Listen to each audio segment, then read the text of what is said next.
इस लेक्चर में हम देखेंगे सेल्फ एनर्जी। सेल्फ एनर्जी क्या होती है? जैसे कि आपको एक स्फीयर दे दिया जाए, यानी कि अभी को हॉलो स्फीयर यानी कि शेल है कि चार्ज शेल है, इसके पास क्यू यूनिफॉर्मली डिस्ट्रीब्यूटेड है।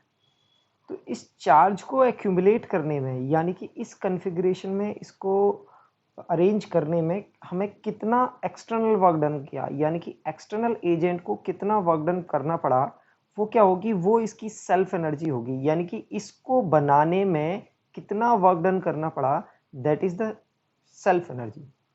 अब उसको देखेंगे कि पहले यूनिफॉर्म शेल के लिए, यूनिफॉर्म शेल यूनिफॉर्म शेल के लिए देखेंगे तो हम अज्यूम करेंगे कि शेल के ऊपर जो शेल है उसका टोटल चार्ज कुछ कैपिटल क्यू और उसका रेडियस है आर, कैपिटल आर।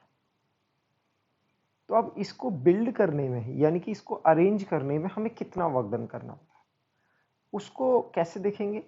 हम क्या करेंगे कि देखो, यहाँ पर छोटा छोटा डी क्यू चार्ज हम यहाँ ला रहे हैं, डी क्यू चार्ज हम ला रहे हैं, यानी कि बहुत छोटा छोटा स्मॉल एलिमेंट में चार्ज ला रहे हैं और यहाँ पर एक्यूमुलेट कर रहे हैं। और उसको एक्यूमुलेट कहाँ कर रहे हैं? हम इसी रेडियस पर, एक शेल है उसके ऊपर हम चार्ज को ला रहे हैं और यहाँ एक्यूमुलेट हो रहा है। तो यहाँ पर रेडियस में इंक्रीज नहीं हो रहा है, रेडियस कांस्टेंट है, सारे चार्ज को हम यहाँ पर सरफेस पर लाके छोड़ रहे हैं और उसको छोटा छोटा चार्ज लाके हम उसको अरेंज करके कैपिटल क्यू के बराबर करें। तो हम एक इंटरमीडिएट स्टेप मानेंगे कि इंटरमीडिएट स्टेप में हमारा सपोज करो कि जो शेल है उसका रेडियस तो कांस्टेंट ही रहेगा आर, लेकिन अभी उसके ऊपर जो चार्ज है वो क्यू है और इसके ऊपर जो लाने वाले हैं हम डी क्यू चार्ज लाने वाले हैं। तो बच्चों, इस पर जो वर्क डन होएगा वो कितना होगा? तो हम ये कह सकते हैं कि work done by external agent will be potential, यानी कि Q इंटू वी होता है, डी क्यू चार्ज को लाए और किस पोटेंशियल पर लाए? V पोटेंशियल पर लाए, तो उसकी पोटेंशियल एनर्जी हो जाएगी, that is the potential energy. और पोटेंशियल एनर्जी क्या होती है? Negative times of work done by conservative force. वहीं जो चेंज इन पोटेंशियल एनर्जी आता है वो क्या होता है? Work done by external agent. External agent ने कितना वर्क डन किया, जितनी इसकी पोटेंशियल एनर्जी बिल्ड हो गई। वो एनर्जी बिल्ड किसकी वजह से होती है? कि एक्सटर्नल एजेंट ने जो वर्क डन किया है वो as a form of potential energy store हो जाती है। तो हम बोल सकते हैं कि work done by external agent is D Q into V. तो अब इस पॉइंट पर हम v को क्या लिख सकते हैं? D Q will be like this, और v को हम लिख सकते हैं k q by capital are. अब ये क्या होगा? This is not the total work done. ये क्या होगा? स्मॉल एलिमेंट चार्ज को लाने में जो वर्क डन किया है वो होगा। अब टोटल वर्क डन निकालने के लिए हम क्या करेंगे? ये एलिमेंटल चार्ज को लाने में जो वर्क डन किया है उसका इंटीग्रेशन करेंगे तो हमें टोटल वर्क डन आ जाएगा। अब आप देखेंगे इंटीग्रेशन साइन में work done by external agent is के बाई आर, यहाँ पर कांस्टेंट है, और ये q इंटू डी क्यू। इसको इंटीग्रेट करेंगे, यहाँ पर सिर्फ वेरिएबल q है और q की लिमिट रहेंगी 0 टू कैपिटल Q। आप देखेंगे कि work done equals to potential energy और उसी को बोलेंगे सेल्फ एनर्जी, और it will come out to be K Q square by 2r। तो शेल की जो सेल्फ एनर्जी होती है इसी को सेल्फ एनर्जी कॉल करते हैं। सेल्फ एनर्जी यानी कि उसको बिल्ड होने में कितनी एनर्जी हमें प्रोवाइड, यानी कि वर्क डन प्रोवाइड करना पड़ा, और इसको डिसमेंटल करना है, यानी कि इसको बिल्ड करने में हमने इतनी एनर्जी प्रोवाइड करी, क्योंकि हम चार्ज के पास दूसरा चार्ज ला रहे हैं तो we have to supply some work, यानी कि वर्क करना पड़ेगा। एक पॉइंट चार्ज के पास एक पॉइंट चार्ज को लाओगे तो naturally they will repel each other, but उनको हमें एक जगह एक्यूमुलेट करना है तो we need to do some work. तो एक शेल को बिल्ड करने में हमें इतनी वर्क डन करना पड़ेगा, तो ये इसकी सेल्फ एनर्जी कॉल होती है। सेकेंड पॉइंट आता है सेल्फ एनर्जी को आप देख लेंगे, this is the work done by external agent. जो सेकेंड पॉइंट आएगा उसमें हम बात करेंगे, सेकेंड हम देखते हैं यूनिफॉर्म नॉन कंडक्टिंग यानी कि कुछ भी कंडक्टर नहीं है, कंडक्टिंग स्फीयर। अगर आपके पास नॉन कंडक्टिंग स्फीयर है तो आप इसको ऐसे बना सकते हैं, let's say this is a solid sphere, आप इसको ब्रैकेट में लिख सकते हैं, this is a solid sphere. Sphere है तो सॉलिड होगा, ठीक है। पहले हमने शेल के लिए, so will take the same dimension capital R और टोटल चार्ज इज Q। अब we will find the self energy of this, इसकी सेल्फ एनर्जी कितनी होगी, यानी कि इसको बिल्ड करने में कितना हमने एनर्जी लगा। तो आप देखेंगे कि जैसे जैसे हम यहां पर dq चार्ज लाएंगे, तो dq चार्ज लाने की वजह से, क्योंकि यहां पर यूनिफॉर्मली डिस्ट्रीब्यूटेड है हमारा चार्ज जो डिस्ट्रीब्यूटेड है पूरे वॉल्यूम पर डिस्ट्रीब्यूटेड है, यहां पर सरफेस पर डिस्ट्रीब्यूटेड नहीं है, तो हमें एक्यूमुलेट करने के लिए चार्ज भी इंक्रीज हो रहा है और इसका रेडियस भी इंक्रीज हो रहा है। तो आप देखेंगे कि इंटरमीडिएट स्टेप में, आप इंटरमीडिएट स्टेप कंसीडर करेंगे, let's say this is your intermediate step, और आपने जो बिल्ड किया है वो लेट्स से आर रेडियस, यानी कि यहां पर आपने आर रेडियस का शेल है, सॉरी स्फीयर है, और इसके ऊपर चार्ज Q एक्यूमुलेट हो चुका, और इसके बाद आप इसमें dq चार्ज कुछ लाएंगे इंफिनिटी से, और dq चार्ज एक्यूमुलेट होने की वजह से इसका जो रेडियस में चेंज आएगा, जो रेडियस में चेंज आ रहा है वो d आ रहा है, ठीक है। तो हम बोल सकते हैं कि dq चार्ज को यहां पर एक्यूमुलेट जब कर रहे हैं हम, we are bringing dq charge to the surface of this, so there is a incremental change in the radius। तो incremental change कितना है dr, तो हम बोल सकते हैं कि इसका वॉल्यूम कितना चेंज होगा, वॉल्यूम हम बोल सकते हैं 4 pi r square into dr, ये चेंज होगा, ठीक है। तो अब क्या करेंगे, अब यहां देखेंगे कि इसकी पोटेंशियल कितनी होगी। पोटेंशियल आप लिख सकते हो k into small q by small r। तो यहां पर वर्क डन यानी कि dw, work done by external agent, कितना हो जाएगा, dq इंटू v। सो अब आप क्या लिखेंगे, dq इंटू v क्या होगा, kq बाई r। टोटल निकालने के लिए हम क्या करेंगे, इसको इंटीग्रेट कर देंगे। तो ये क्या आया बच्चों, एक बार देखो कि dq चार्ज को हम यहां पर लाए जिसका पोटेंशियल कितना था, kq बाई r।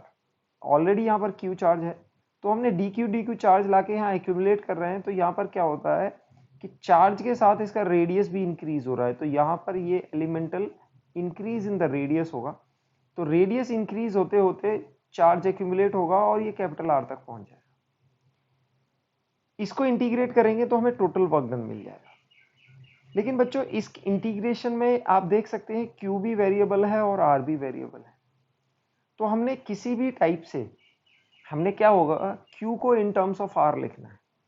तो यूनिफॉर्मली डिस्ट्रीब्यूटेड है, तो हम लिख सकते हैं कि जो स्मॉल q है, स्मॉल q यानी कि डेंसिटी, हम पहले तो डेंसिटी निकाल सकते हैं, डेंसिटी क्या होगी, total q upon 4/3 pi r।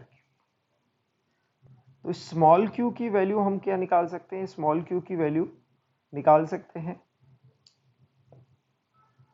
Density into volume, that is 4/3 r।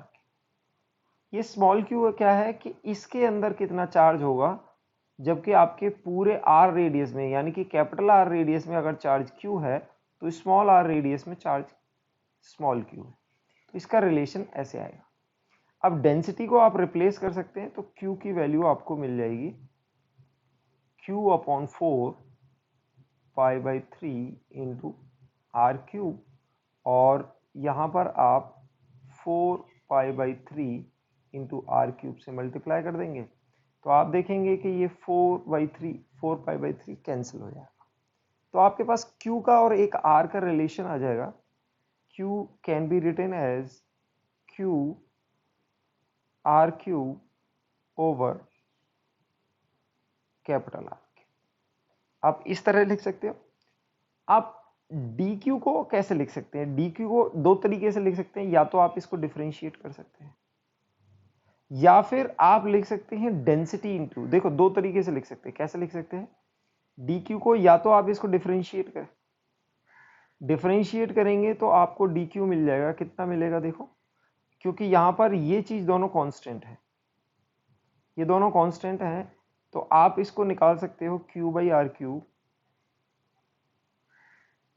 Into 3r², ये आपको dq मिल जाएगा। ओके, इंटू dr, ये आपको dq मिल जाएगा।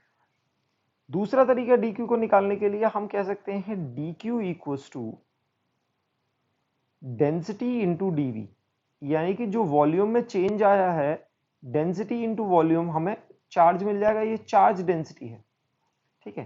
तो आप इससे भी देखेंगे तो dq को आप ऐसे लिख सकते हैं, डेंसिटी कितनी हो गई आपकी q upon 4 pi by 3 into R cube, और वॉल्यूम को आप लिख सकते हैं 4 pi R square into D R. तो डी आर से आपने मल्टीप्लाई कर दिया, ये आपका क्या हो गया, डीवी हो गया, और ये आपकी डेंसिटी हो गई। तो आप यहां से देखेंगे कि 4 पाई कैंसिल हो जाएगा और आपको डी क्यू की वैल्यू सेम मिलेगी 3q capital R cube into R square into D R, ये डी क्यू की वैल्यू मिल जाएगी। अब बच्चों इंटीग्रेट करने की बात आती है तो हमने वर्क डन जो निकालना है, work done by external agent is equals to the total potential. Integrate करना है हमने q into D Q into K by R. तो यहाँ 1 बाई 1 हम इनकी वैल्यू पुट करेंगे। k, q की वैल्यू हम लिख सकते हैं q small cube by capital R, और dq को लिख सकते हैं k Q R square capital R into D R. और बच्चों एक फैक्टर 1 बाई आर का था तो r को यहां ले आएंगे। आप देखेंगे कि यहां पर पावर कितनी है 3, और यहां पर 2, और यहां पर 1। तो ultimately you will left with, यहां पर इंटीग्रेट करना है, लिमिट आएंगी 0 टू। आप इसकी कैलकुलेशन बहुत अच्छे से देख लें।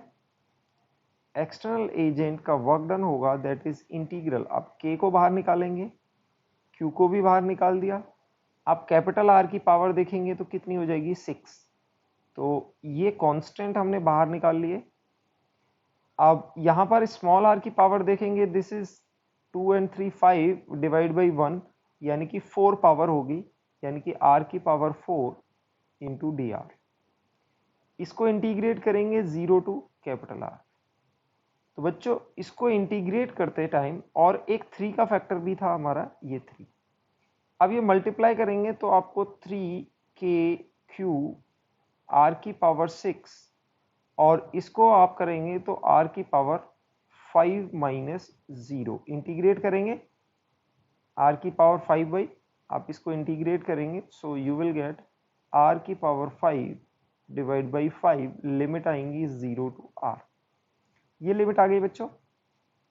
इसके बाद आप क्या करेंगे, 3k³, आप देखेंगे इसमें लिमिट पुट करेंगे, दिस इज r की पावर 6, लिमिट पुट करेंगे r की पावर 5 माइनस 0, और यहां पर ये 5 इधर आ जाएगा।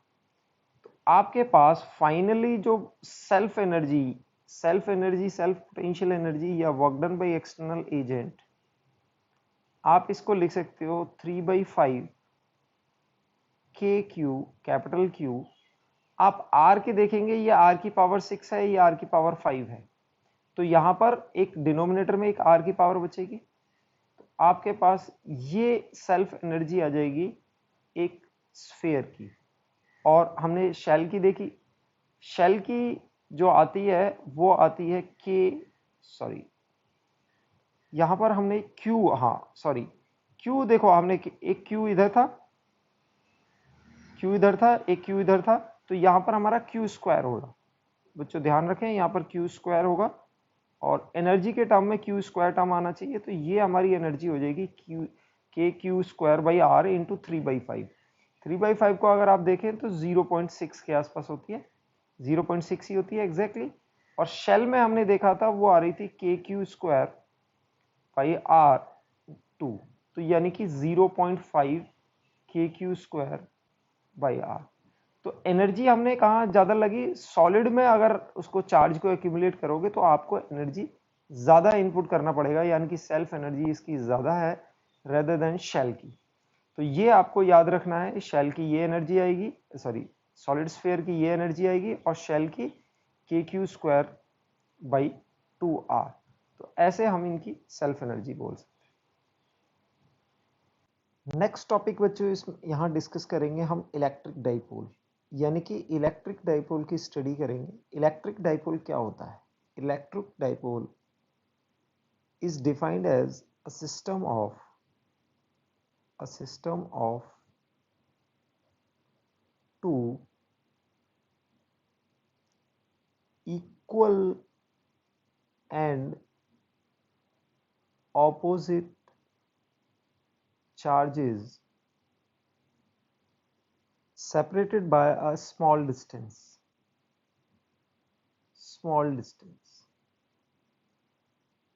यानी कि दो चार्जेस हैं हमारे पास, दो चार्जेस हैं, let's say -q and +q। यहाँ पे मैंने थोड़ा सा एनलार्ज करके बनाया हुआ है, बट इनके बीच में डिस्टेंस काफ़ी कम होता है और उस डिस्टेंस को हम बोल देते हैं d। ओके, सो बच्चों एक और टर्म डिफाइन होता है dipole moment. Dipole moment, dipole moment को हम कैसे डिफाइन करते हैं? डाइपोल मोमेंट एक वेक्टर क्वांटिटी है, p से डिफाइन किया जाता है और इसको डिफाइन किया जाता है q इंटू डी। अब आप d को वेक्टर के फॉर्म में लिख सकते हो क्योंकि q तो स्केलर नंबर है, तो d को आप ऐसे देख सकते हो कि d को आप नेगेटिव से पॉजिटिव डायरेक्शन में लेते हैं। आप इसको याद रख सकते हो कि नंबर लाइन होती है तो यहाँ नेगेटिव होता है और यहाँ पॉजिटिव होता है, तो हमारा पॉजिटिव डायरेक्शन ऐसे जाता है। तो आप देख सकते हो कि नेगेटिव चार्ज से पॉजिटिव चार्ज की तरफ जो वेक्टर जाएगा वो हमारा डी का वेक्टर होगा। तो आप डाइपोल मोमेंट को आप डिफाइन कर सकते हो q into D.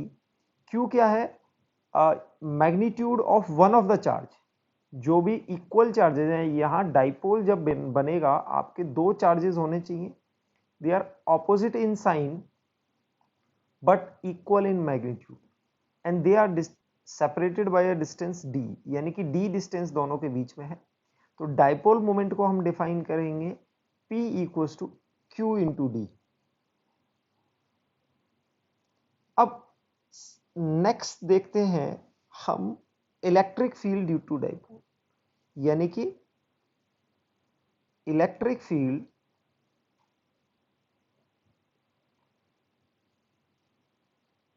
Due to a dipole. एक डाइपोल की वजह से कितना इलेक्ट्रिक फील्ड होगा, यानी कि ये हमारे पास ये डाइपोल गिवन है,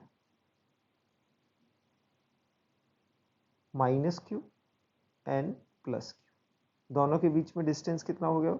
d। अब जो इसमें पहले ना स्पेशल पॉइंट्स पर निकालते हैं कि ये अलोंग द लाइन, यानी कि दोनों चार्जेस को ज्वाइन करने वाली लाइन को, इसको हम एक्सियल पोजीशन बोलते हैं। क्या बोलते हैं? किसी भी पॉइंट को इसी पर, this is the axis, this is the axis. तो यहाँ इस लाइन पर कोई भी पॉइंट लेंगे आप, इस लाइन पर कोई भी पॉइंट लेंगे तो आपको इस पॉइंट को बोल देंगे एक्सियल पोजीशन, एक्सियल पोजीशन। और बच्चे इन दोनों के बीच में ये जो परपेंडिकुलर बाइसेक्टर होगा इस लाइन का, इस लाइन पर कोई भी पॉइंट अगर हम P कंसीडर करेंगे उसको बोलेंगे इक्वेटोरियल पोजीशन, इक्वेटोरियल पोजीशन। हमारा जो ऑब्जेक्टिव होगा कि पहले एक्सियल पोजीशन कोई भी स्पेशल पॉइंट A पॉइंट मान लिया और यहां पर हम इसका इलेक्ट्रिक फील्ड निकालेंगे। उसके बाद हम क्या करेंगे कि हम कोई भी इक्वेटोरियल पॉइंट लेंगे P और यहां पर इलेक्ट्रिक फील्ड देखेंगे। जब उसके बाद थर्ड होगा वो हम थर्ड में क्या मानेंगे कि किसी भी यहां पर सेंटर से किसी भी डिस्टेंस D या R पर एक पॉइंट है Q, तो यहां पर इलेक्ट्रिक फील्ड कितना होगा, इसको जनरल पॉइंट बोलते हैं। तो आइए सबसे पहले देखते हैं electric field eight axial point. पहला होगा electric field eight N axial position. Axial point पर इलेक्ट्रिक फील्ड निकालने के लिए हम इस पॉइंट को मान लेते हैं, let's say point A। Axial position है, इस पर पॉइंट A मान लिया है। और जो बच्चों इस पॉइंट का जो डिस्टेंस लेते हैं, क्योंकि ये डिस्टेंस बहुत कम होता है इनके बीच में, जैसे बहुत छोटा ये चार्ज है और बहुत क्लोजली प्लेस्ड होते हैं, ये डिस्टेंस कम होता है, तो हम इनके सेंटर से डिस्टेंस मानेंगे। सेंटर से डिस्टेंस लेते हैं, let's say the distance from the centre, distance from the centre is R। तो बच्चों आप देखोगे कि यहां से डिस्टेंस आप देखोगे तो ये डिस्टेंस टोटल D था, तो ये D/2 हो जाएगा। तो ये डिस्टेंस कितना हो जाएगा आपका R minus D/2 plus Q से, और माइनस Q से इसको डिस्टेंस को देखेंगे तो माइनस Q से जो डिस्टेंस हो जाएगा वो हो जाएगा R प्लस D/2। तो बच्चों एक बार फिर से देखो ये डिस्टेंस R है, तो ये डिस्टेंस कितना बचेगा, इसमें से D/2 माइनस कर देंगे, यानी कि R माइनस D/2। और अगर इस पॉइंट से देखेंगे हम डिस्टेंस माइनस Q से, तो ये हो जाएगा R प्लस D/2, ये डिस्टेंस ऐड हो जाएगा इसमें प्लस D/2। तो electric field at point A, electric field at point A can be written as vector form में लिखेंगे। देखो पॉजिटिव की वजह से इधर होगा और नेगेटिव की वजह से इधर होगा, ठीक है। तो ये पॉजिटिव डायरेक्शन में अगर लिख रहे हैं तो इसको माइनस करेंगे हम, तो हम इसको लिख सकते हैं E equals to K into Q by R minus D/2 whole square into R cap. और ड्यू टू नेगेटिव चार्ज, ये तो हो गया पॉजिटिव चार्ज, और नेगेटिव चार्ज की वजह से अगर आप इलेक्ट्रिक फील्ड लिखोगे तो आप इसको minus KQ R plus D/2 whole square into R cap, ये लिख सकते हो, क्योंकि नेगेटिव चार्ज की वजह से नेगेटिव R कैप में होगा, पॉजिटिव चार्ज की वजह से पॉजिटिव R कैप में होगा। तो net electric field superposition principle लगा के हम दोनों का ऐड कर सकते हैं। यहाँ ऐड करने के बाद हम देखेंगे, इसको ऐड करेंगे, आप सिंप्लीफाई करेंगे तो KQ R कैप पूरा कॉमन आ जाएगा, और यहां पर आप देखेंगे it is R minus D/2 whole square plus R1 upon R plus D/2 whole square. Cross multiplication से इसको सिंप्लीफाई करेंगे, KQ R कैप, यहां पर आप R plus D/2 whole square multiply करेंगे ऊपर नीचे और एलसीएम लेंगे तो ये हो जाएगा R minus D/2 whole square. बच्चों ये यहां माइनस आएगा, और डिनोमिनेटर में आप देखोगे R minus D/2 whole square into R plus D/2 whole square. इसको सिंप्लीफाई करके हमने ये लिखा, और इन दोनों को सॉल्व करोगे, ये आप इसको ऐसे देख सकते हो a प्लस बी का होल स्क्वायर और माइनस a माइनस बी का whole square, a minus B का होल स्क्वायर। तो इन दोनों टर्म को आप माइनस करते हो तो ये 4ab आ जाता है। तो आपको न्यूमरेटर में जो मिलने वाला है टर्म q r कैप और 4r इंटू डी/2, और डिनोमिनेटर में आपको ये मिलेगा, आप इसको देख सकते हो a minus B into A plus B whole square के अंदर आएगा, यानी कि r माइनस d/2 को मल्टीप्लाई कर दिया r प्लस d/2 से, और पूरे ब्रैकेट के ऊपर स्क्वायर है। तो इसको सिंप्लीफाई करेंगे आप a plus B A minus B से कर सकते हैं, A square minus B square, यानी कि आप देख सकते हैं आपको मिलेगा के क्यू आर कैप, 4rd को आप लिखेंगे तो 2 इंटू r इंटू डी, ये टर्म आ जाएगा न्यूमरेटर में। और डिनोमिनेटर में आप देखेंगे आपको ये मिल जाएगा R square minus d/2 square and whole to the power square.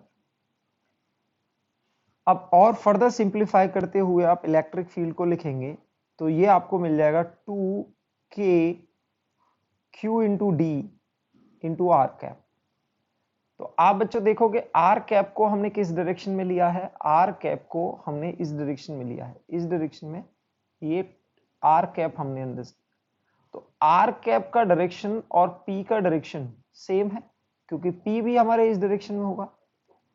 तो आप देख सकते हो कि डायरेक्शन के लिए मैं दोनों को यूज कर सकता हूं, और पी का मैग्नीट्यूड, डाइपोल मोमेंट का मैग्नीट्यूड हमने क्या बताया था, Q into D.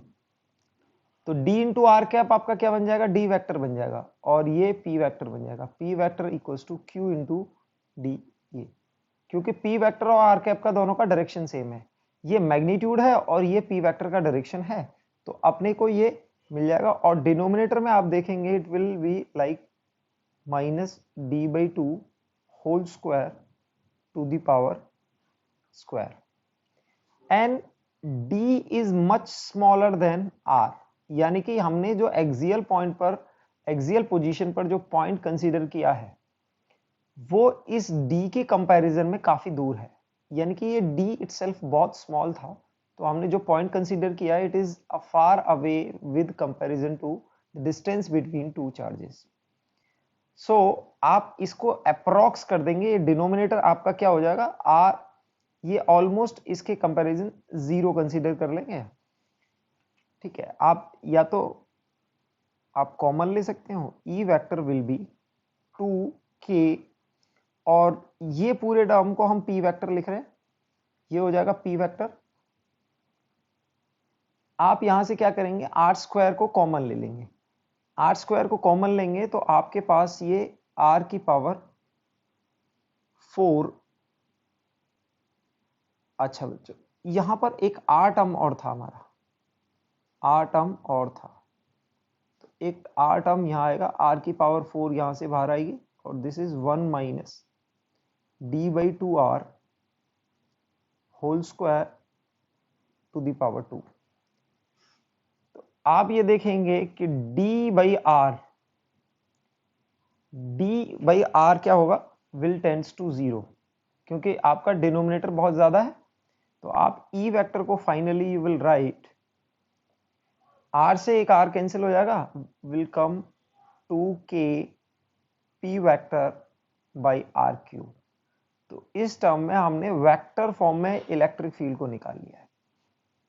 Axial position पर इलेक्ट्रिक फील्ड देखने के बाद हम इलेक्ट्रिक फील्ड देखेंगे इक्वेटोरियल पोजीशन। तो ये हमारा माइनस क्यू और प्लस क्यू यानी कि डाइपोल हो गया, और सेंटर से हम डिस्टेंस कंसीडर करेंगे सम r, और ये पॉइंट कंसीडर करेंगे p। तो अब ये हमारा ऑब्जेक्टिव है कि हमने इलेक्ट्रिक फील्ड एट p निकालना है वेक्टर। तो पहले मैग्नीट्यूड की बात करेंगे, ये डिस्टेंस d है, तो आप ये देख सकते हो ये डिस्टेंस d/2 और ये डिस्टेंस भी d/2। दोनों लाइंस को अगर हम p से ज्वाइन कर दें, दोनों चार्जेस को, तो आप देखेंगे पॉजिटिव चार्ज की वजह से जो इलेक्ट्रिक फील्ड का डायरेक्शन है वो कहीं डायरेक्टेड अवे होगा, और नेगेटिव चार्ज की वजह से जो इलेक्ट्रिक फील्ड है वो कहीं directed towards the negative charge. अब आप देख सकते हो ये दोनों चार्ज इक्वल हैं और ये डिस्टेंस भी आप देख सकते हो इक्वल है।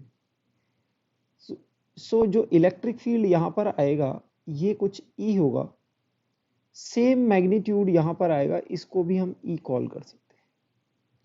और एक हॉरिजेंटल लाइन अगर कंसीडर करें, if this angle is theta, ये एंगल अगर थीटा है तो आप देख सकते हो ये 90 माइनस थीटा होगा। चूंकि ये परपेंडिकुलर लाइन है, परपेंडिकुलर बाइसेक्टर पर एक इक्वेटोरियल पॉइंट है पी, ये परपेंडिकुलर लाइन है, ये अगर 90 माइनस थीटा है तो ये एंगल आपका थीटा आ जाएगा, तो आप इस एंगल को थीटा बोल सकते हैं। तो आप देख सकते हैं कि यहाँ पर भी इलेक्ट्रिक फील्ड ई है और ये भी इलेक्ट्रिक फील्ड ई है। इनके दो वर्टिकल कंपोनेंट होंगे, ई साइन थीटा और ई साइन थीटा के, जो कि कैंसिल हो जाएंगे, और जो हॉरिजेंटल कंपोनेंट होंगे वो दोनों ऐड अप हो जाएंगे, वो दोनों ऐड हो जाएंगे, वो हो जाएगा 2e cos theta. e cos theta add होके इस डायरेक्शन में हो जाएगा 2e cos थीटा। तो इलेक्ट्रिक फील्ड का अगर मैग्नीट्यूड की बात करें, electric field at p will be equals to 2e cos theta. अब यहाँ पर e की वैल्यू क्या होगी? e की वैल्यू हम कहेंगे kq बाई डिस्टेंस। तो ये डिस्टेंस कितना होगा? इस डिस्टेंस को हम बोल सकते हैं R square plus D by two का होल स्क्वायर, यानी कि इस डिस्टेंस का जो स्क्वायर आएगा, ये जो डिस्टेंस है p और पॉजिटिव चार्ज के बीच में, तो it can be written as R square plus D by two का whole square. It is the जो भी डिस्टेंस का है उसका स्क्वायर आ जाएगा। तो आप ये कह सकते हो के क्यू बाई डी, यानी कि R square plus D by two का होल स्क्वायर, ये आपका इलेक्ट्रिक फील्ड आ गया। तो इलेक्ट्रिक फील्ड एट पी पर देखने के लिए, electric field at P cos theta और देख लेते हैं कि कॉस थीटा क्या होगा। आप देख सकते हैं कि ये एंगल थीटा है तो ये परपेंडिकुलर होगा, ये बेस होगा, ये हाइपोटेनियस हो गया। तो cos theta can be written as D by two, जो कि बेस है, और हाइपोटेनियस की वैल्यू होगी R square plus D by two का होल स्क्वायर का रूट, यानी कि होल टू द पावर 1/2। ये कॉस थीटा की वैल्यू हो जाएगी। तो इलेक्ट्रिक फील्ड एट पी निकालने के लिए हम क्या करेंगे, 2e, ई की वैल्यू क्या है, K Q by R square plus D by two whole square, और कॉस थीटा की वैल्यू कितनी होगी, डी बाई टू और root over R square plus D by two whole square, ये वैल्यू आ गई। तो electric field at P, electric P को सिंप्लीफाई करके आप देखेंगे, सिंप्लीफाई करेंगे तो ये 2 इस 2 से कैंसिल हो जाएगा, तो आपको ये मिलेगा के क्यू इंटू डी, और डिनोमिनेटर में आप देखेंगे कि ये दोनों सेम हैं, ये इसका रूट है, यानी कि ये हाफ पावर है और ये 1 पावर है, तो आपको कंबाइंड होके ये चीज मिल जाएगी R square plus D by two whole square की पावर 3/2, ये मिल जाएगी। अब इसमें क्या, सिंप्लीफाई करने के लिए हम आर स्क्वायर को कॉमन लेंगे। आर स्क्वायर को कॉमन लेने के लिए आपको के क्यू डी, और आर स्क्वायर को कॉमन लेंगे तो बाहर आर क्यूब करके आएगा, और ये बन जाएगा अंदर 1 pi D by two R whole square to the power 3/2। अब इसको सिंप्लीफाई करने के लिए इस टर्म को आप टेंडिंग टू जीरो करेंगे, because your R is much much greater than D, तो D by R will tends to zero.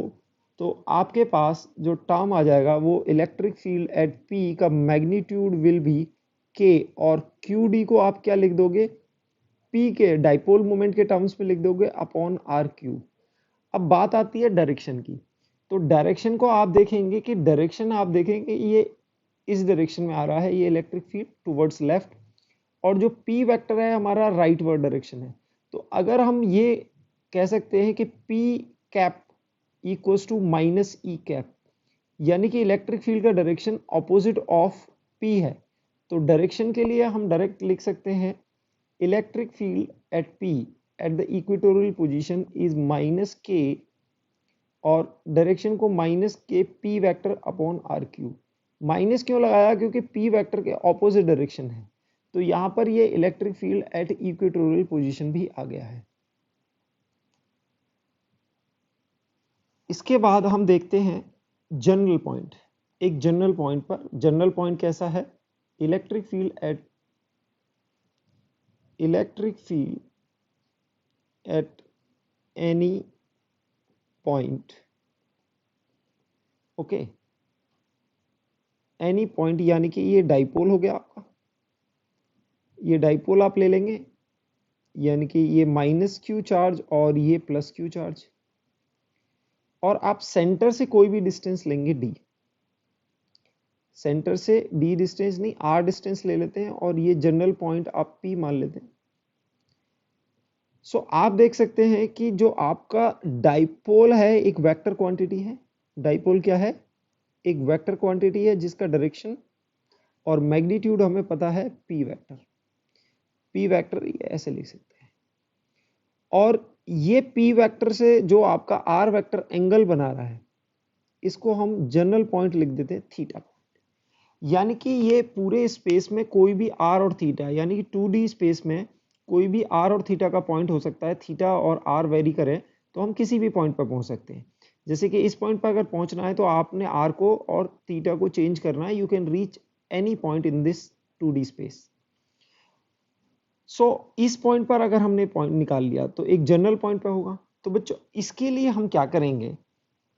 इसके लिए एक ट्रिक होती है, इसके लिए ट्रिक बोलते हैं कि भाई आप ना, ये वेक्टर क्वांटिटी है, वेक्टर क्वांटिटी को एक इसके कंपोनेंट में ब्रेक कर दो।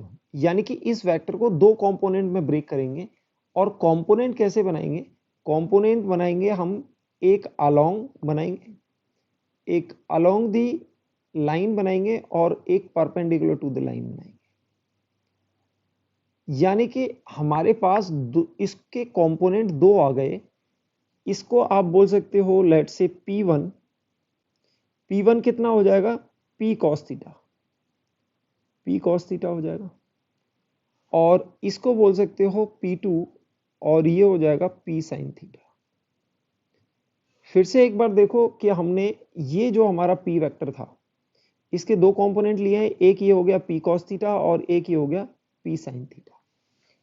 अब हम ये देखेंगे कि P1 के कॉरस्पॉन्डिंग, अब इसको हमने दो कंपोनेंट में ब्रेक कर दिया है। So we will forget this vector, will only deal with the component. हम सिर्फ कंपोनेंट से डील करेंगे।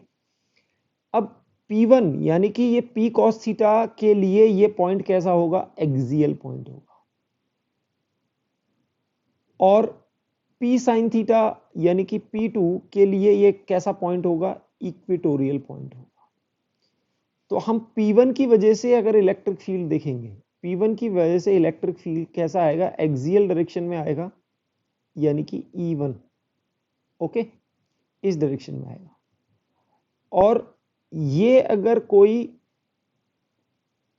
डाइपोल है, इसका ये पॉइंट इक्वेटोरियल है, तो डाइपोल के अपोजिट डायरेक्शन में आता था इक्वेटोरियल पोजीशन पर, तो इसकी वजह से जो इलेक्ट्रिक फील्ड आएगा वो इसके ऑपोजिट डायरेक्शन में, यानी E2 वेक्टर है। तो आप इसको ऐसे लिख देंगे, this is due to dipole to E2। तो दो कंपोनेंट हमें इलेक्ट्रिक फील्ड के आ गए हैं, दोनों को हम निकालेंगे कि E1 और E2 की वैल्यू क्या है। तो E1 फॉर्मूला आएगा हमारा एक्सियल वाला, और एक्सियल वाला हमने पढ़ा था, वैल्यू थी 2K इंटू P की वैल्यू क्या हो जाएगी बच्चों? P1 upon R cube. और E2 को आप देखोगे तो E2 की वैल्यू क्या थी इक्वेटोरियल के लिए?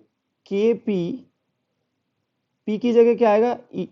P2, क्योंकि यहां पर हम सिर्फ इसकी वजह से देख रहे हैं, तो यहां पर इसकी वजह से देखेंगे तो, और डिवाइड बाई आर क्यूब, यानी कि डिस्टेंस का क्यूब। अब दोनों का ये कंपोनेंट्स का सेंटर और डाइपोल का सेंटर कोइंसाइड कर रहा है, तो आपके पास ये आ जाएगा इलेक्ट्रिक फील्ड, यानी कि E1 इस डायरेक्शन में और E2 इस डायरेक्शन में है। अब इसमें वेक्टर, तो दो परपेंडिकुलर कंपोनेंट निकाल दिया, यानी कि हम E1 को लिख सकते हैं 2K P1 की वैल्यू है P cos थीटा और E2 की आप वैल्यू लिख सकते हो E2 is K into P2 की वैल्यू है P sin theta over R cube over R cube. अब बच्चों यहां पर आप पॉइंट P पर अगर देखें तो पॉइंट P पर हमारा जो इलेक्ट्रिक फील्ड आया है, पॉइंट P पर जो इलेक्ट्रिक फील्ड आया है वो कंपोनेंट फॉर्म में आया है। अगर नेट इलेक्ट्रिक फील्ड हमें निकालना हुआ तो आप देखेंगे कि नेट इलेक्ट्रिक फील्ड का डायरेक्शन कहीं ऐसा होगा, ये हमारा नेट इलेक्ट्रिक फील्ड होगा और ये आप देखेंगे कि this would be your E2, ये E2 होगा और ये E1 होगा। तो आप ये देख सकते हो कि जो डायरेक्शन एक्सियल पोजीशन है यानी कि आर वेक्टर है, आर वेक्टर से अगर ये कुछ इंक्लाइन है एंगल अल्फा पे, ये आपका पॉइंट था जनरल पॉइंट जो कि डाइपोल से थीटा पर था, तो ये आर वेक्टर डायरेक्शन हो जाएगा बच्चों। अब हमारा इलेक्ट्रिक फील्ड भी क्या होगा, इस लाइन से यानी कि जो रेडियल पॉइंट है इससे अल्फा एंगल पर होगा। तो आप टेन अल्फा को कैसे लिखेंगे, tan alpha equals to perpendicular यानी कि E2 अपॉन E1 ऐसे लिख सकते हैं। तो ये हमारा नेट इलेक्ट्रिक फील्ड आ जाएगा। तो इलेक्ट्रिक फील्ड का हम मैग्नीट्यूड निकालेंगे और डायरेक्शन टेन अल्फा से निकालेंगे। सो यहां पर आप लिखेंगे net electric field will B E1 square plus E2 square का रूट। E1 स्क्वायर आप देखेंगे तो आपको 2kp यानी कि kp इंटू 2 कॉस थीटा का होल स्क्वायर आ जाएगा और ये रूट से बाहर आ जाएगा। kp साइन थीटा करेंगे तो kp तो कॉमन आ जाएगा और ये साइन थीटा का होल स्क्वायर, आर क्यूब भी स्क्वायर होके बाहर आ जाएगा, ये आर क्यूब हो जाएगा। तो आप इसको सिंप्लीफाई करेंगे, ये बनेगा 4 कॉस स्क्वायर थीटा और ये sine square theta, 4 cos square theta plus sine square theta. तो एक साइन स्क्वायर थीटा कॉस के साथ चला जाएगा और ये हो जाएगा 3 कॉस स्क्वायर थीटा प्लस 1, ये वैल्यू हो जाएगी आपकी।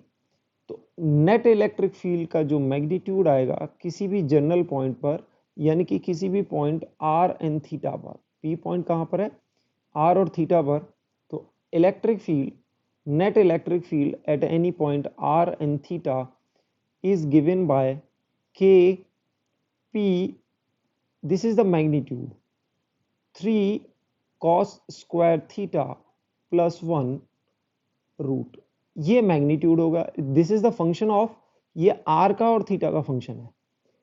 और अगर डायरेक्शन देखेंगे, डायरेक्शन की बात करेंगे ई कैप, तो टेन अल्फा के थ्रू देंगे, tan alpha equals to E2 upon E1। E2 की वैल्यू है kp, E2 की वैल्यू आपको बताइए kp sine theta over R cube और E1 की वैल्यू है 2kp cos theta over R cube. आप देखेंगे सारी वैल्यूज कैंसिल हो जाएंगी, साइन थीटा कॉस थीटा और 2 बचेंगे, तो टेन अल्फा की अल्टीमेटली आपको वैल्यू मिल जाएगी, tan alpha will be tan theta by 2, यानी कि आप अल्फा निकाल सकते हो, alpha is tan inverse tan theta by 2, ऐसे इस तरह से आप निकाल सकते हो। तो आप देखेंगे कि जब थीटा 90 डिग्री होगा तो नेगेटिव डायरेक्शन में आ रहा है, बाकी थीटा के लिए डिफाइन होगा, जैसे आप थीटा इक्वल्स टू 0 देख सकते हैं, थीटा इक्वल्स टू 0 पर टेन थीटा 0 हो जाएगा तो अल्फा भी 0 आ जाएगा। थीटा इक्वल्स टू 0 कौन सा पॉइंट डिफाइन करता है, ये वाला पॉइंट डिफाइन करता है, axial point. Theta equals to 0 पर जो आपकी इलेक्ट्रिक फील्ड की वैल्यू है आप यहां पुट करके देखेंगे, दिस इज 1, ये 4 हो जाएगा, इसका रूट यानी कि 2kp बाई आर क्यूब आ जाएगा। और थीटा इक्वल्स टू 90 डिग्री पर, थीटा इक्वल्स टू 90 डिग्री पर आप देखेंगे कि ये वैल्यू 0 हो जाएगी, रूट 1 1 हो जाएगा और kp आर क्यूब हो जाएगा।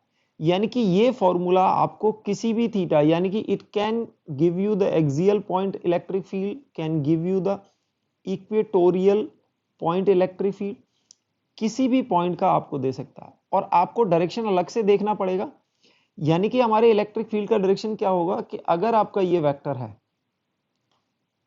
ये डाइपोल मोमेंट है, this is minus Q and plus Q. आप किसी भी एंगल थीटा पर देख रहे हैं, किसी भी एंगल थीटा पर देख रहे हैं, तो आपका electric field will be incline to, इस लाइन से इंक्लाइन होगा कहां पर, एंगल अल्फा पर, एंगल अल्फा, इस डायरेक्शन में इलेक्ट्रिक फील्ड होगा एंगल अल्फा पर, ये देख सकते हैं। तो आप देख सकते हैं कि ये एंगल थीटा था, तो इलेक्ट्रिक फील्ड का जो एंगल आएगा वो नेट फ्रॉम, अगर पी वेक्टर से, यानी कि ये पी वेक्टर का डायरेक्शन है तो ये भी पी वेक्टर का डायरेक्शन होगा, तो पी वेक्टर से नेट जो एंगल आएगा वो थीटा प्लस अल्फा, यानी कि theta plus tan inverse theta by 2, है ना, फ्रॉम पी वेक्टर। आप ये देख सकते हो from dipole moment P vector से इतना एंटी क्लॉकवाइज डायरेक्शन में आएगा, एंटी क्लॉकवाइज डायरेक्शन। ये बात आपको समझ में आ रही है? सो ये आपका एंगल हो जाएगा, और ये आपका मैग्नीट्यूड हमने यहां पर निकाला हुआ है,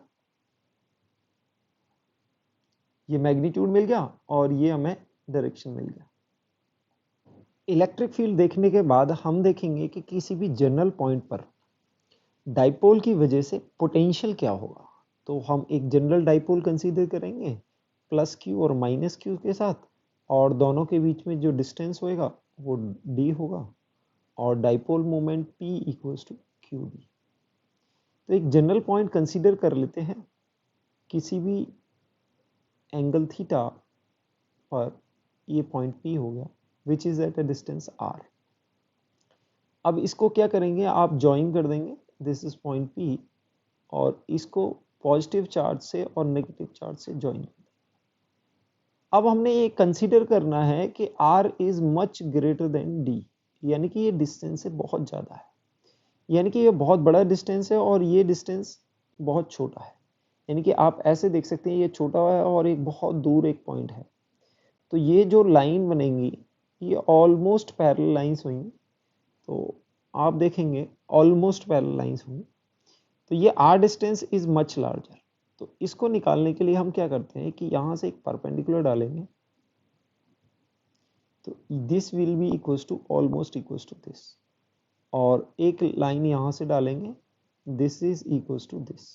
ओके, सो अब देख सकते हैं कि यहाँ से पॉजिटिव चार्ज से कुछ डिस्टेंस r1 हो गया और नेगेटिव चार्ज से डिस्टेंस r2 हो गया। तो this distance can be written as r1, this distance can be written as r2। तो पहले हम r1 और r2 को देख लेते हैं। r1 क्या होगा, तो ये डिस्टेंस है r, तो ये और ये डिस्टेंस इक्वल है, तो r में ये एडिशनल डिस्टेंस है, ये डिस्टेंस कितना हो गया d/2, ये हम परपेंडिकुलर, ऑलमोस्ट परपेंडिकुलर है, तो ये डिस्टेंस जो है ये वाला डिस्टेंस, तो ये आ जाएगा d/2 cos थीटा।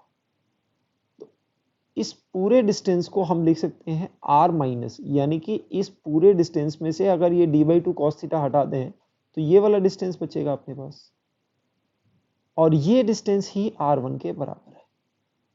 तो यानी कि r1 को हम लिख सकते हैं r minus d/2 cos theta, ऐसे करके लिख देंगे। अब बात आती है r2 की। r2 में हमने ये परपेंडिकुलर डाला, तो हम ये कह सकते हैं ये डिस्टेंस और ये डिस्टेंस बराबर है, एडिशनल डिस्टेंस ये होगा। अब इस एडिशनल डिस्टेंस को हम बोल सकते हैं कि ये r और ये ऑलमोस्ट इक्वल हैं, क्योंकि they are very near by points.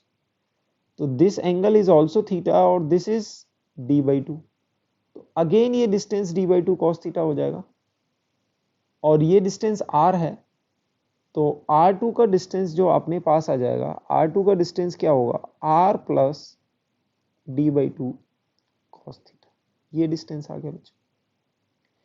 अब हम पोटेंशियल क्या लिखेंगे, potential at point P, potential due to positive charge plus potential due to negative charge. उसको ऐड करने के लिए आप देखेंगे हम दोनों को सेपरेट करके लिख रहे हैं। Potential due to positive charge होगा के क्यू और डिस्टेंस होगा r minus D by two cos theta, और नेगेटिव चार्ज की वजह से पोटेंशियल होगा माइनस के क्यू और डिस्टेंस है यहां पर r plus D by two cos theta. अब इसको सिंप्लीफाई करेंगे। सिंप्लीफाई करने में हमें टोटल पोटेंशियल की वैल्यू क्या मिलेगी, के पी कॉमन आ जाएगा, सॉरी के क्यू कॉमन आ जाएगा और this would be R 1 minus D by two cos theta minus times, ये माइनस बाहर आ जाएगा, minus times 1 minus 1 R plus D by two cos theta, ये वैल्यू आ जाएगी। इसको आप सिंप्लीफाई करेंगे तो आपके पास potential at point P will be K Q. LCM लेंगे you will get R plus D by two cos theta minus R minus D by two cos theta, D by two cos theta over R square minus D by two cos theta whole square. ये आ जाएगा क्योंकि यहां पर LCM लेंगे तो ये a minus B और ये प्लस बी, तो फॉर्मूला बन जाएगा ए स्क्वायर माइनस बी स्क्वायर, यानी कि ए आर को कंसीडर किया हुआ है। तो ऊपर वाले को आप सिंप्लीफाई करेंगे, ऊपर वाले को सिंप्लीफाई करेंगे, दिस इज माइनस और ये प्लस में कन्वर्ट हो जाएगा, तो आर आपका कैंसिल हो जाएगा, D by two cos theta plus D by two cos theta आपका बन जाएगा डी कॉस थीटा। तो न्यूमरेटर में आपका डी कॉस थीटा आ जाएगा, डिनोमिनेटर में अब potential at point P will be K Q into D cos theta, और डिनोमिनेटर में आप देखेंगे कि आर स्क्वायर को अगर कॉमन ले लें तो आपके पास आएगा 1 माइनस 2r कॉस थीटा का whole square, and you know d is much less than r, so you will consider this to be 0। ये बहुत छोटा होगा क्योंकि इसका डिनोमिनेटर बहुत बड़ा है, so this will converted into k, और q और d को कंबाइन करके आप किस में कन्वर्ट कर देंगे, p में, dipole moment into cos theta by r square. ये किसी भी पॉइंट पर आपको पोटेंशियल दे देगा। आपका अगर एक्सियल पॉइंट होगा, एक्सियल पॉइंट होगा तो आप देखेंगे एक्सियल पॉइंट के लिए, एक्सियल पॉइंट पर cos थीटा की वैल्यू क्या देखेंगे, cos theta, theta equals to 0 होगा, cos थीटा इक्वल्स टू 1 होगा, because theta equals to 0। So potential can be given as kp over R square only, ठीक है। और बात आती है इक्वेटोरियल पोजीशन की, इक्वेटोरियल पॉइंट की। इक्वेटोरियल पॉइंट कौन सा होता है, जो बच्चों एंगुलर परपेंडिकुलर बाइसेक्टर पर होगा। ये आपके माइनस क्यू और प्लस क्यू, और परपेंडिकुलर बाइसेक्टर पर कोई पॉइंट लाई करेगा, तो इस पॉइंट को बोलेंगे हम इक्वेटोरियल पोजीशन। इक्वेटोरियल पोजीशन पर आप देखेंगे कि थीटा की वैल्यू 90 आएगी और cos थीटा की वैल्यू 0 हो जाएगी। cos थीटा की वैल्यू 0 होते ही पोटेंशियल एट पॉइंट P यानी कि इक्वेटोरियल पोजीशन पर 0 आ जाएगी। तो यहां पर आप देखेंगे कि ये जो लाइन है इक्वेटोरियल, यहां पर 0 पोटेंशियल होगा क्योंकि ये इक्विडिस्टेंस है from positive charge and negative charge, तो इस पूरे लाइन पर ये 0 पोटेंशियल होगा। अच्छा, दूसरी बात आती है कि अगर आपसे इसमें पूछ लिया जाए कि इक्विपोटेंशियल सरफेसेस कैसे होंगे, तो इक्विपोटेंशियल सरफेस में आप पोटेंशियल का फॉर्मूला देख सकते हो। पोटेंशियल एट एनी पॉइंट पे ये आ रहा है kp cos theta over R square, यानी कि अगर हम थीटा को वेरी करें, थीटा को वेरी करें ऐसे करके, इस थीटा को इस लाइन के अबाउट रोटेट कर दें, इस लाइन के अबाउट आप रोटेट कर देंगे तो ये 3D में कुछ ऐसा सर्कल बनेगा। यहां पर जैसे हमने, this would be the axis of this circle, ये पूरे पॉइंट्स होंगे, ये इक्विपोटेंशियल पॉइंट्स होंगे, क्योंकि यहाँ पर थीटा और आर सेम होगा, आर विल नॉट चेंज। जैसे हमने बताया था कि रिंग के एक्सिस पर अगर कोई पॉइंट है तो यहाँ पर क्या होता है कि सारे पॉइंट्स के लिए, रिंग के सारे पॉइंट्स के लिए ये आर सेम रहता है और थीटा भी सेम रहता है। यानी कि इस लाइन को इस लाइन के अबाउट, इस लाइन के अबाउट इसको रोटेट कर दिया जाए तो एक सर्कल मिलेगा। तो ये कैसा होगा, ये इक्विपोटेंशियल पॉइंट्स होंगे ये सारे, तो एक सर्कल इक्विपोटेंशियल सरफेस आ जाएगा यहाँ पर। तो आप ये बोल सकते हो equipotential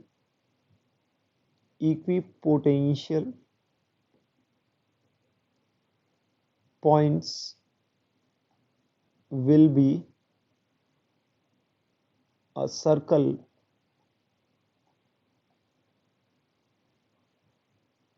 whose axis is along the dipole। Dipole के अलोंग उसकी एक्सिस होगी। तो आप देख पा रहे हैं कि ये आपका इक्विपोटेंशियल पॉइंट्स बन जाएंगे, ऐसे करके सर्कल होगी।